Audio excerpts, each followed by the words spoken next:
우리 성도들이, 우리 믿는 자들이 이 땅에 살아가면서 살 수 있을 때 그 중에 누릴 수 있는 최고의 복은 오늘 하나님의 말씀이 우리 가운데 임하신 8가지의 복 가운데 있다. 저는 그렇게 믿습니다. 그래서 심령이 가난한 자는 복이 있다. 천국이 저희의 것이며, 애통한 자는 복이 있다. 그들에게는 하늘의 위로가 임하게 될 것이고, 온유한 자는 복이 있나니 그들이 땅을 기업으로 받을 것임이라 하셨습니다.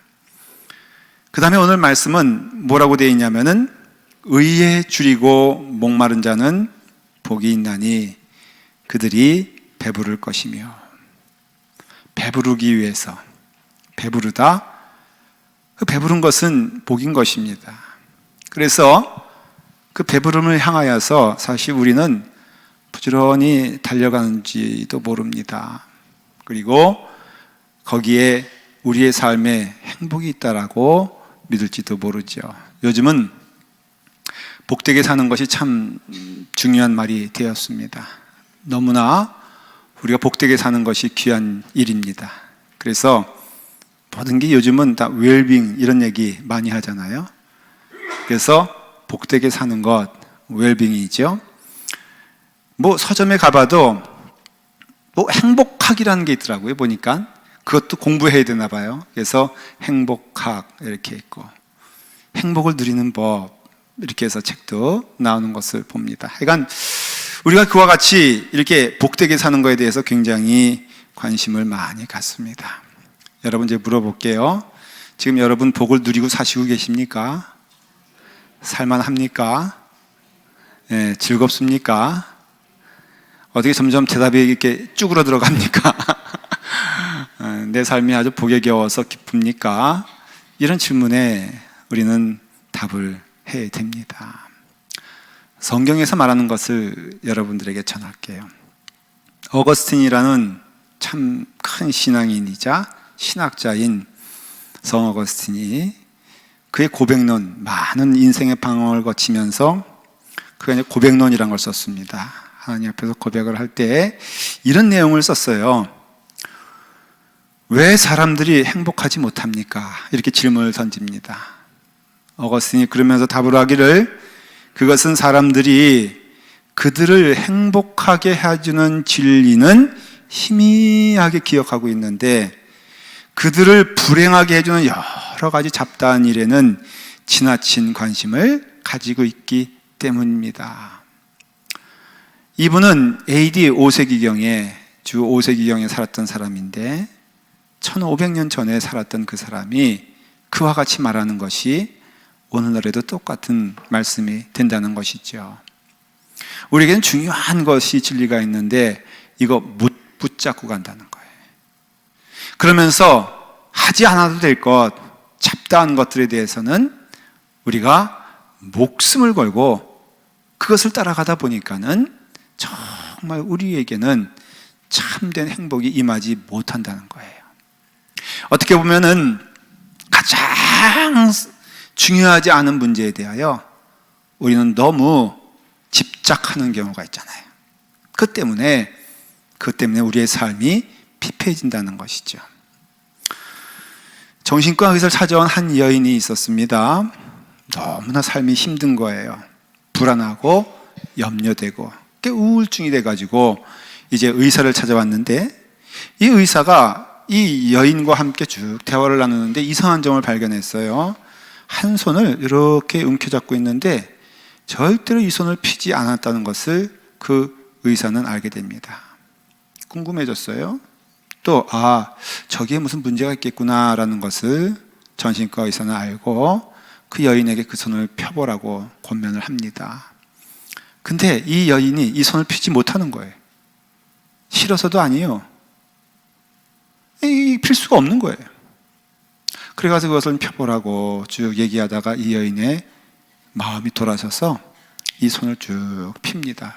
거기에 뭐가 있었냐면은 녹슨 1센트가 있었던 거예요.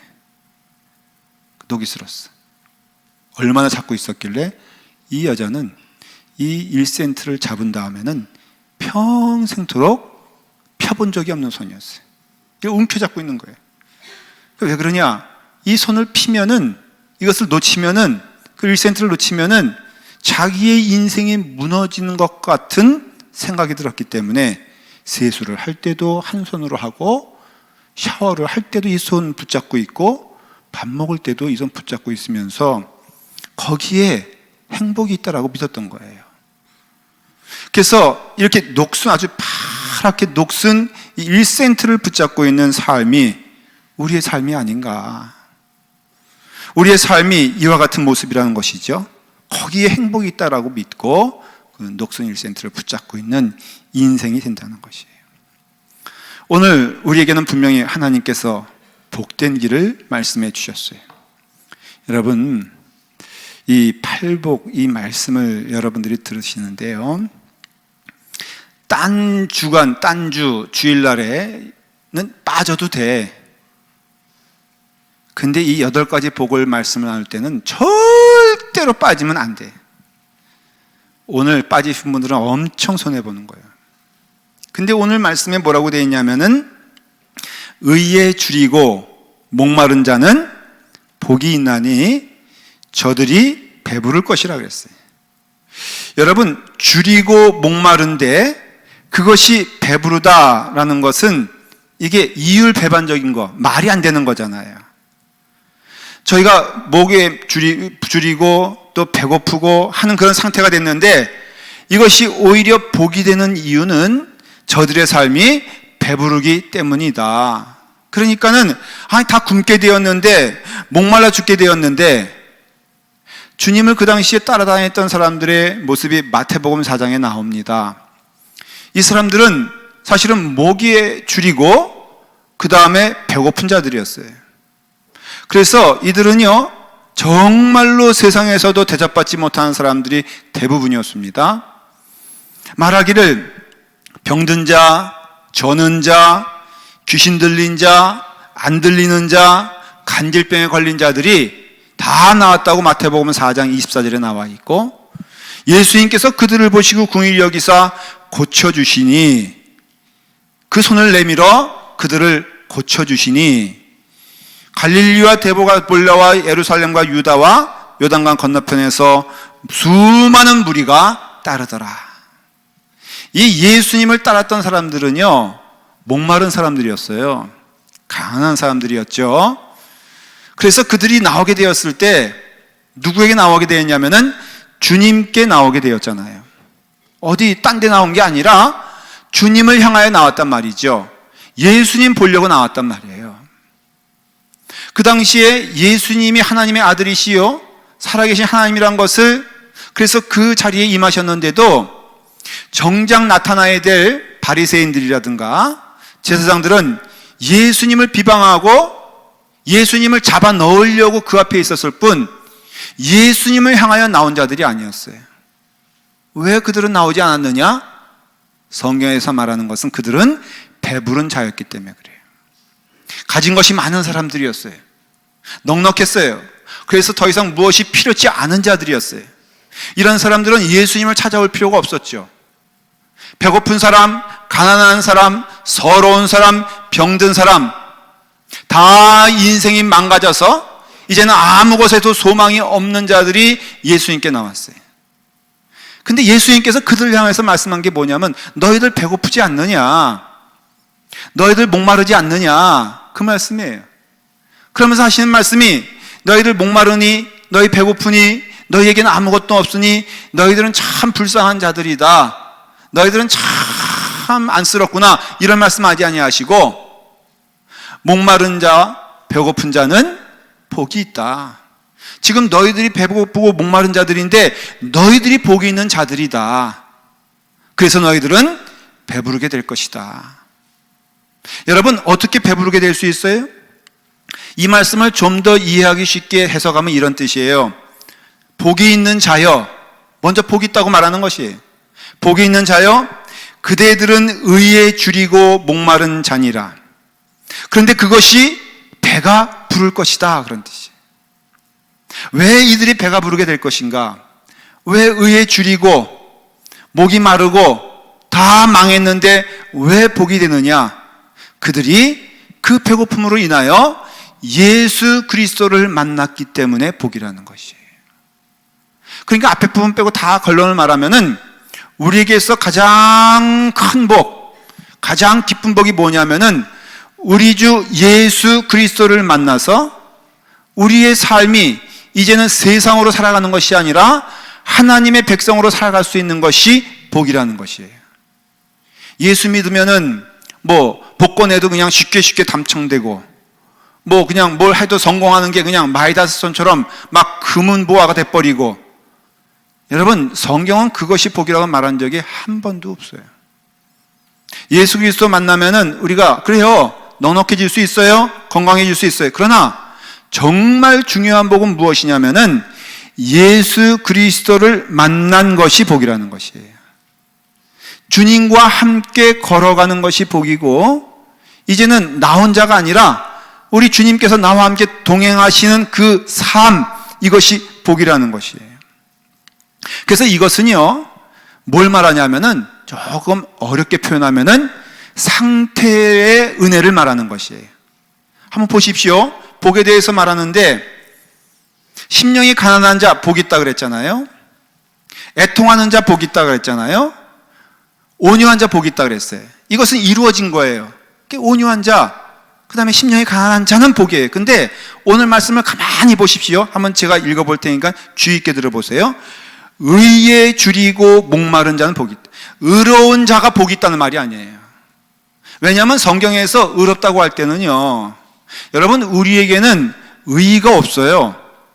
의를 눈 씻고 찾아봐도 우리에게는 의로움이 없다는 말이에요. 그러니까 우리는 의롭게 되는 게 아니에요. 그럼 뭐냐? 의를 향하여 나가는 상태를 말하는 것이, 이거는 온유한 자가 아니라, 궁휼한 자가 아니라 의를 향하여 배고픈 자, 의를 향하여 목마른 자. 다시 말하면 의가 있는데 그 의를 향하여 간절한 소망하는 마음으로 그를 바라보고 그를 따라가고 그에게 마음을 열고 나아가는 상태가 복이라는 것이에요. 주님께서는 약속하신 말씀이 있어요.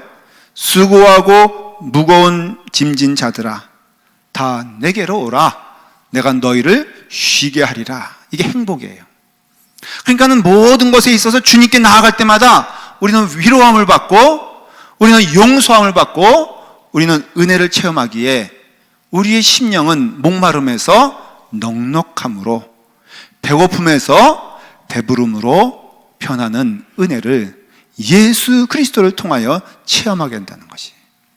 이사야서에는 나는 목마른 자에게 물을 주며 마른 땅에 시내를 흐르게 한다 그랬어요. 그래서 내 자손에게 나의 영을, 나의 복을 내 후손에게 내려주리라. 이게 복이라는 것이에요. 목마른 자가 나와서 물을 마시게 되는 것, 메마른 자가 와서 음식을 먹고 풍족하게 되는 것, 이것이 하나님의 은혜 안에서 이루어지는 일이기 때문에 우리는 그것을 가리켜서 복받은 자다, 그렇게 말하고 있다는 거예요. 그러니까는 우리에게 복의 상태는 뭐냐면은, 지금 목말라야 돼요. 지금 메말라야 돼요. 여러분 배고파야 음식이 눈에 들어오잖아요.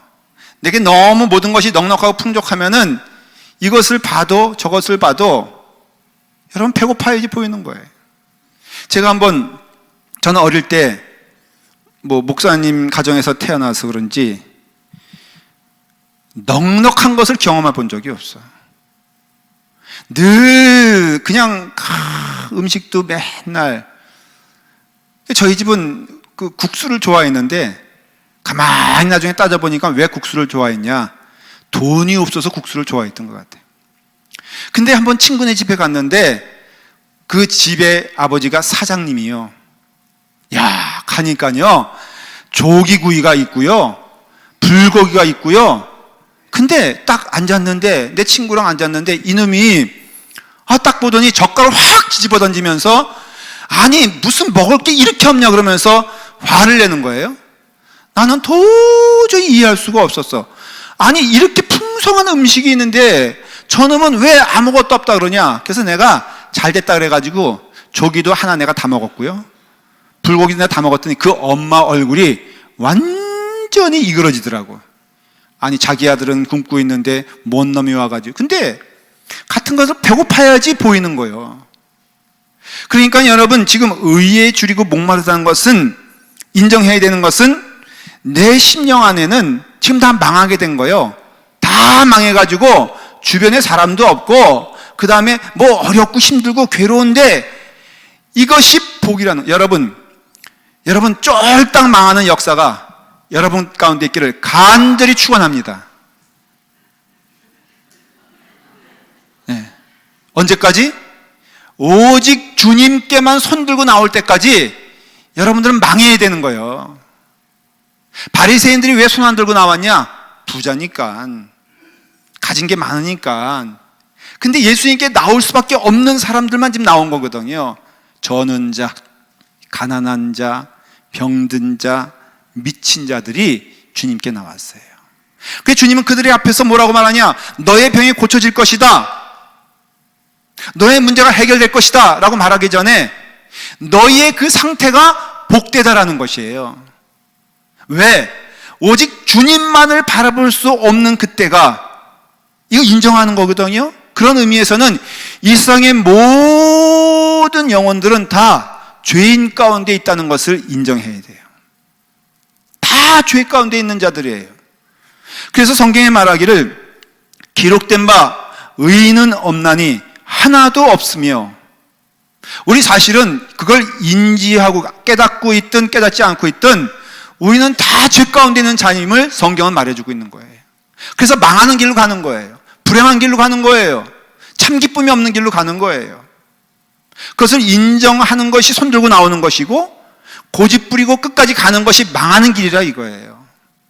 그러니까는 결국 손들고 나오나 끝까지 망하는 길로 가는 고집 부리는 일이나 다 죄인들이고 망하는 길로 가는 거예요. 어쨌든.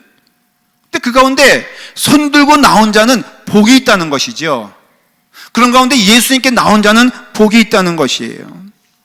도저히 내 삶을 통해서는 나올 수 없는 것이, 그래서 하나님으로부터만 나올 수 있는 것이 우리 가운데 임하는 현실인 거예요. 여러분, 아무리 우리가 좋은 물 원해도요, 그래서 뭐 정수기 같은 걸 달아도 어떤 때는 정수기에도 그 물을 통과하는데 녹슨물이 나온다면은 살펴보면 딱 하나예요. 정수기의 필터가 다 이미 망가졌어요. 그러면 오히려 좋은 물도 그 정수기를 통하게 되면은 아주 녹슨물이 나오는 것처럼 우리의 삶을 통하여 우리가 아무리 원하더라도 원하는 거와 사실은 다른 거예요. 내가 아무리 선한 것을 원하고 마음가운데 갈급함이 있죠. 나는 정말로 죄 가운데 있는 자니라. 사도 바울의 고백처럼 내가 아무리 선한 것을 원하고, 여러분 망하려고 한 사람이 어디 있어요? 우리 가정 망하게 해주세요 이런 사람이 어디 있어요? 다 선한 아빠가 되려고 하고, 엄마가 되려고 하고, 좋은 남편 되려고 하고, 좋은 사람 되려고 하지만은 우리의 삶 가운데는 죄 가운데 있을 수밖에 없기 때문에 우리는 망할 수밖에 없는 길로 가는 것을 우리는 인정하는 것이에요. 그것이 목마른 것이죠. 그것이 우리가 주 은혜 안에서 은혜를 입는 첫걸음이에요. 그럼에도 불구하고선 나는 배가 불러, 나는 넉넉해라고 한다면, 여러분, 우리 가끔 이렇게 한국에 가보면은 그 빵 가운데 이름도 재미있어. 공갈빵이란 거 있어. 그건 절대로 사셔서는 안 될 빵이에요. 보니까 푸짐한 것 같아. 뭐 이만해. 그래가지고는 그냥 좋다 그래서 사면요, 그거 톡 해보면 속에는 텅텅 비어있는 그런 빵. 헛배 부른 거예요. 헛배 부른 거. 배는 가스만 차가지고 마치 배부른 것처럼 느껴지는데 아무것도 없는 그런 상태. 이것이 바로 바리새인들이 가지고 있는 그런 착각이었다는 것이죠. 의라는 것이 뭘까? 여기서 의롭다. 그래서 우리가 의에 줄이고 목마르니 부지런히 의를 향하여. 그래서 우리는 공자 같은 생각을 해요. 그저 내가 윤리적으로 선하게 사는 것, 착하게 사는 것, 의롭게 사는 것, 정의롭게 사는 것이 의롭다. 여러분, 의인은 없나니 하나도 없다는 성경 말씀을 보면은 우리가 아무리 그러한 곳을 가도, 그러한 일을 해도 의롭지 않음을 우리는 인정할 수밖에 없어요. 여러분, 우리가 스스로 착각하는 경우가 많아요. 교회마다 만나보면은, 목사님, 내가요 제대로 뭐 많이 이룬 것은 아니지만은 내가 누구한테 해도 안 끼치고 내가 착하게 살고 선하게 살았는데요, 내가 누구보다도 주는 거에 베풀려고 애를 썼지 내가 그렇게 살지 않았어요. 이런 사람들이 대부분이에요.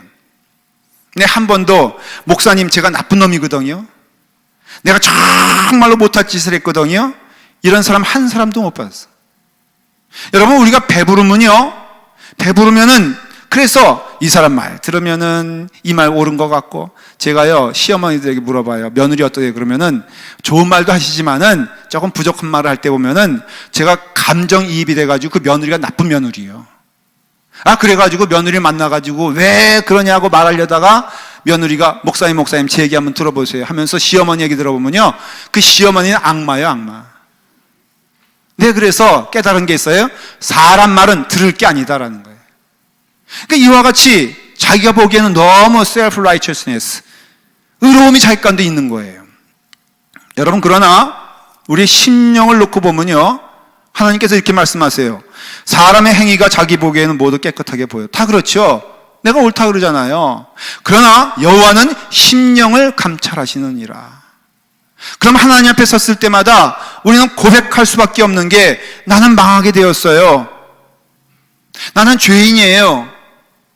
나는 통행할 수밖에 없어요. 그렇기 때문에 나는 주님만 바라볼 수밖에 없네요 라고 할 때 그게 복되다는 것이에요. 여러분, 여기서 말하는 의라는 것은 내가 이루어야 될 정의로운 삶, 거룩한 삶을 말하는 게 아니에요. 그렇다면은 의로운 자는 복이 있나니 이렇게 말해야죠. 거기에 도달할 수 있다면은, 거기에 이룰 수 있다면은 선한 자여 복이 있다라고 말해야죠. 착한 자여 복이 있다라고 말해야죠. 근데 여기 그런 말이 아니라 의를 향하여 나가는 자, 의를 향하여 의에 줄이고 의를 향하여 목마른 자가 복이 있다는 것은, 성경에서 말하는 의는요, 여러분, 이것은 인격을 말하는 것이에요. 어느 한 존재를 말하는 것인데, 이 인격은 누굴 말하냐면은 바로 의는 오직 이 세상에선 예수 그리스도밖에 없다는 것이에요. 예수님께서 말씀하시기를 내가 곧 길이요 진리요 생명이니 그랬잖아요. 여기서 말한 진리란 게 뭐냐면 의롭다 하는 것이에요. 그러니까는 의에 줄이고 목마른 자는 어떤 자들이냐면은 의를 향하여, 예수님을 향하여 내 마음을 열고 내 마음을 통회하고 나를 회개하며 나를 하나님께 드리게 되었을 때 이것이 복된 자가 된다는 것이죠. 성경에 보니까 로마서 3장 21절에 이제는 율법 외에 하나님의 한 의가 나타났으니, 하나님의 한 의가 이 땅에 나타났으니 곧 육신을 입고 내려오신 참 하나님 예수 그리스도가 참 의가 되신다는 것이죠. 믿음은 무엇이냐? 믿는다는 것은 무엇이냐? 믿는 자는 무슨 뜻이 있느냐? 로마서 1장 17절에 복음에는 하나님의 의가 나타나서, 똑같은 말씀하세요. 하나님의 의가 나타나서 믿음으로 믿음에 이르게 하나니 오직 기록된 바 의인은 믿음으로 말미암아 살리라 함과 같으니라. 오직 의인은 어떤 자들이냐? 바로 믿음으로 말미암아. 누구를 믿는 것? 참 의가 되시는, 하나님의 의가 되시는 예수 그리스도를 바라보며 그 길을 따라가고 그 길을 믿는 자들이 바로 믿는 자고 믿음이고, 그렇기 때문에 우리는 우리의 삶을 통하여 하나님의 의를 통하여 우리가 자녀된 것을 감사하는 열린 마음으로 주님께 나아가는 자가 복이 있는 줄 믿으시길 바랍니다. 우리가 오늘 이 시간에 그 하나님의 기쁨을 누릴 수 있다면은 그것은 내 의가 아닌 것이에요.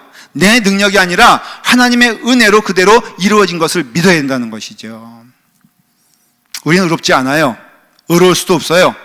우리가 의롭게 했다는 것은 오직 그 피의 공로를 힘입어 우리 주 예수 그리스도의 은혜를 통하여서만 우리가 의롭게 되는 줄 믿습니다.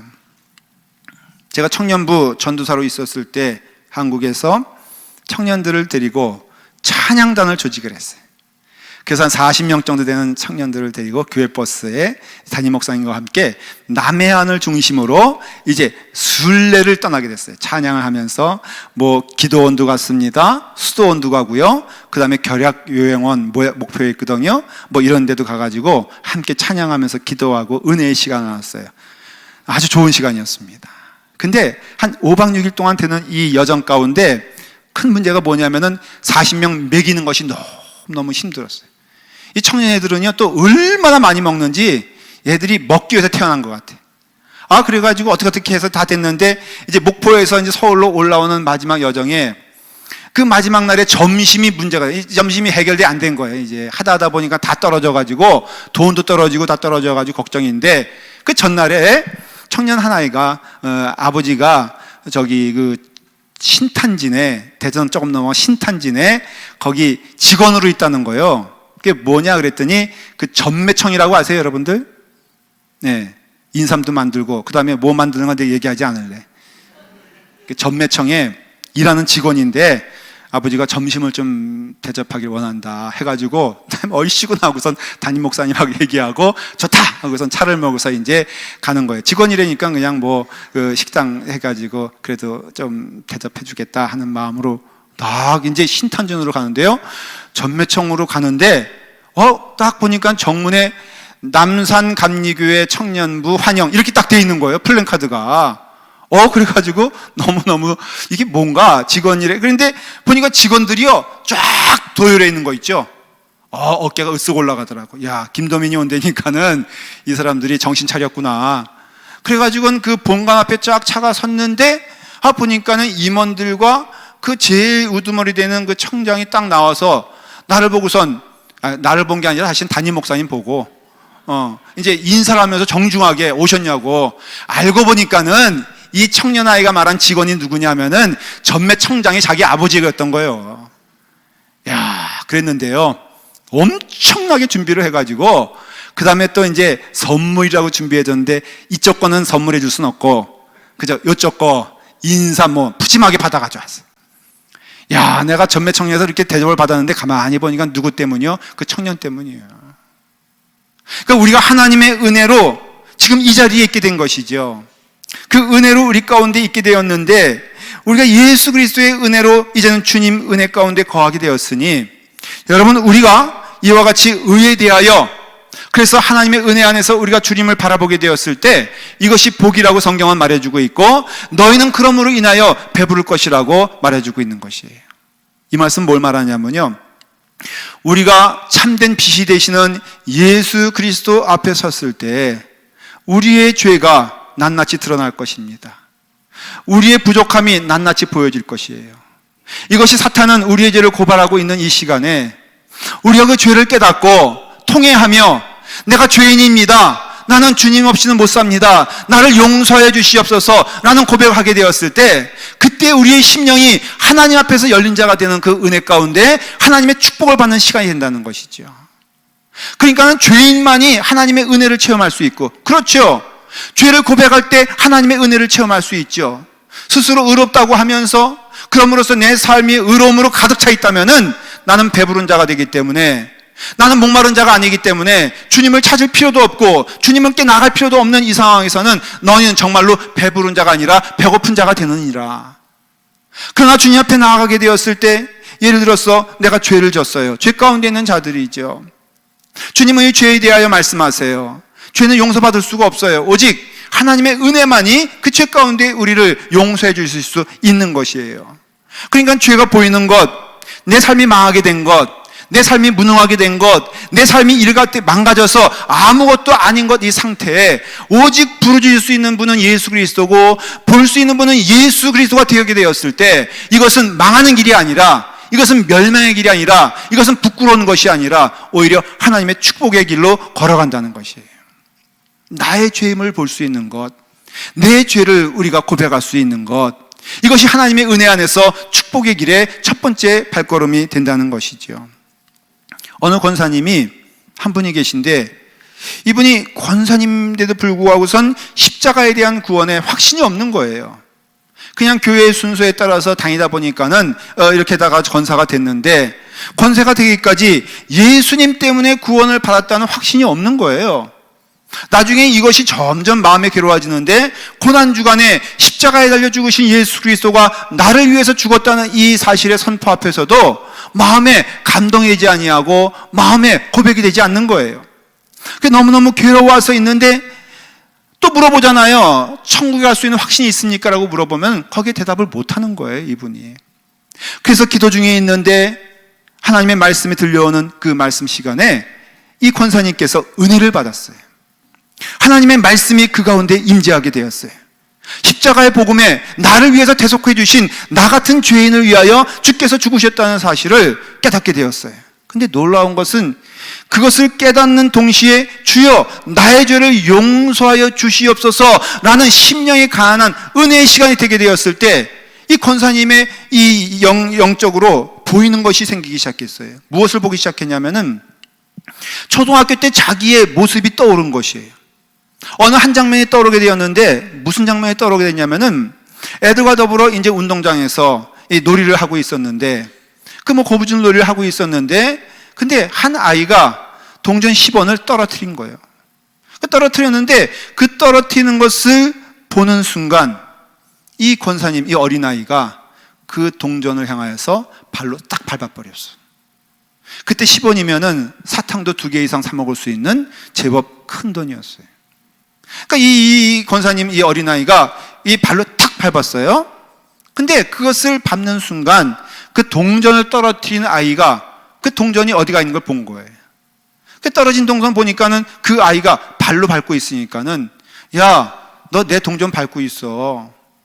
그러면은 그냥 실수했으면은 아 그래? 이거 네 동전이야? 하고서 주면 되는데 이미 마음 가운데 저건 내가 가져야지라는 마음이 있으니까 이제는 빼도 박도 못하게 된 상황이 된 거예요. 그래서 이 권사님 어린아이는 우기기 시작했어요. 뭐가 있다고? 너 발 밑에 있잖아. 발 들어봐. 이 권사님 어린아이가 다급해지니까는 막다른 골목에 처하니까는 막 울기 시작했어요. 막 울면서 억울하다고 나를 도둑년 취급한다고 막 그러면서 땡깡을 부리기 시작하니까 아이들이 그 기세에 눌려가지고 하나둘 떠나서 자기 혼자 남게 됐어요. 그래서 그 동전을 취한 거예요. 잊고 있었지만 잊은 게 아니었어요. 그 다음부터는 자신에 대하여 뭐라고 자리매김했냐면은 너는 도둑년이야. 너는 훔치는 사람이야. 너는 큰 죄가 있어. 이 마음이 그 권사님에게 몇십 년 동안 따라다니던 악한 마음이었어요. 근데 그것이 보인 거예요. 우리 주님 앞에 섰을 때 주님이 그것을 다구친 것도 아닌데 그런데 그 마음 가운데 가장 밑가운데 있는 죄의 모습이 적나라하게 드러나면서 주여 이 죄인을 용서하여 주십시오. 그 입으로 한 번도 내본 적이 없는 표현한 적이 없는 말한 적이 없는 그러나 그 마음 가운데에는 가장 부끄러웠던 기억 나는 도둑놈이야. 나는 돈을 훔친 사람이야. 라는 그 마음에서 그 마음이 예수님의 은혜가 임하게 되었을 때 열린 거예요. 여러분 이것은 어느 순서가 말하는 내가 먼저 회개하여 주님이 오셨다 그런 뜻이 아니에요. 우리가 주님의 영광과 은혜가 임하게 되었을 때 우리의 죄가 낱낱이 들어오게 됐을 때 그것이 어떤 죄이든지 주여 이 죄인을 용서해 주시옵소서. 주님을 만난 자마다 다 이 죄인을 용서해 달라고 고백하지 않습니까? 그럴 때마다 주님의 은혜와 용서를 통하여 그가 새롭게 거듭나게 되는 길. 주님 어떻게 되지요? 나 이런 죄인인데 내가 어떻게 살아야 됩니까? 내가 이런 모습인데 주여 내가 어떻게 해야 됩니까? 그래서 우리의 삶에 피폐하고 망가지고 무너진 이 가난한 삶 가운데 주님을 향하여 우리의 목소리를 높이고 주님을 향하여 내 고백을 하면서 주여 나를 용서해 주시옵소서. 이럴 때 주님이 임하시니 그 은혜가 임하니 그야말로 복받은 것이 바로 목마른 자라는 것이죠. 수가성 여인이 아무도 누구에게 말하지 않던 자기의 죄가 있지 않습니까? 그가 물을 길러 왔을 때 예수님은 일부러 그 여인을 만나기 위해서 먼 예루살렘에서 시간을 맞춰서 주님께서 그 여인에게 오셨던 건 성경이 말하고 있잖아요. 이 수가서 여인은 예수님께서 자기를 모른다고 생각했을 때에는 너무나 뻔뻔하게 그의 모습을 감추었지만 주님께서 그의 모습을 보여주고 너에게는 남편이 5이나 있지 않았느냐, 지금 있는 남편도 너의 참 남편이 아니지 않느냐라고 했을 때 수가자 여인은 거기서 무너지면서 그래서 주님께 무릎을 꿇고 통회하며 회개하게 되었을 때 그 여인은 복받은 여인이 되었다는 것이에요. 삭개오를 보십시오. 삭개오는요, 성공을 향해서 몸부림치던 사람이잖아요. 그래서 모든 것을 향하여 오직 성공, 돈 벌기 위해서 그의 인생을 모두 목적으로 삼았는데 남는 건 아무것도 없었던 것을 본인이 알게 된 거예요. 목마르고 가난하게 되었어요. 망하게 되었어요. 그래서 그는 오직 마지막 희망이라고 할 수 있는 예수님을 보기 위해서 그 모든 부끄러움을 개의치 않고 그가 뽕나무 위로 올라가게 되었을 때, 우리 주님께서는 그 많은 사람들 가운데 주님을 향하여 목마른 자가 되고 간절한 자가 되고 소망하는 자가 된 그 삭개오를 향하여서 삭개오야 내려와라, 뭐라고 말씀하세요? 그 다음에 구원이 오늘 너의 집에 임하였노라. 삭개오는 기뻐가지고 감사함으로 잔치를 베풀었어요. 여러분, 우리가 주님 앞에 나올 때는 강한 자이지만, 우리가 주님 앞에서는 몸부림치는 자이지만, 주님을 만나 주의 은혜 안에서 주의 인도하심을 따라 살아가는 인생이 된다면은 이것이 복받는 인생인 줄 믿으시길 바랍니다. 저는 교회에서 자랐던 사람이에요. 그래서 교회의 소망이 저는 없었어요. 저는 정말로 무기징역수처럼 태어날 때도 목사의 아들로 자라서 이놈의 교회 떠나는 날이 언제 올까 하고선 오직 그날 그저 가석방이라도 좋으니까 주여 나를 어떻게든지 벗어나게 하시옵소서. 근데 가석방은커녕 교회 중심 안에 지금 있잖아요. 교회가 전 싫었어요.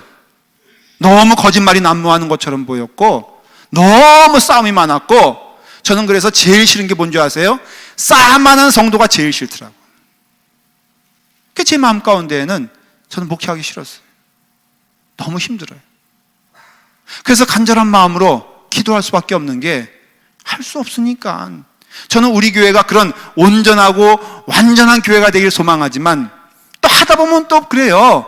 힘들어요. 그렇지만은 힘들기 때문에 불행한 것은 아니에요. 왜냐? 힘들기 때문에 주님 앞에 나갈 수밖에 없는 일들이 꽤 많아요. 여러분, 그것을 다 모아가지고 주님 앞에 나갈 때마다 하는 말이 있어요. 고백이 있어요. 주여, 나는 어찌할 수 없나이다. 나는 능력이 없어요. 나는 힘이 없어요. 나 자신도 죄인인데, 나 자신도 부족한 자인데 어찌 내가 주여 무엇을 하겠나이까. 근데 놀라운 은혜는 내가 손들고 나갈 때마다 우리 주님은 그 나를 그냥 내버려두지 아니하시고 만져주신다는 거예요. 만나주신다는 거예요. 여러분, 손들고 나가야 주님을 만나지. 내가 고백해야 주님을 만나지. 내가 배부르고 내가 넉넉하고 주님 내가 책임질 테니까 걱정하지 마십시오, 거기에 주님 오시지 않아요.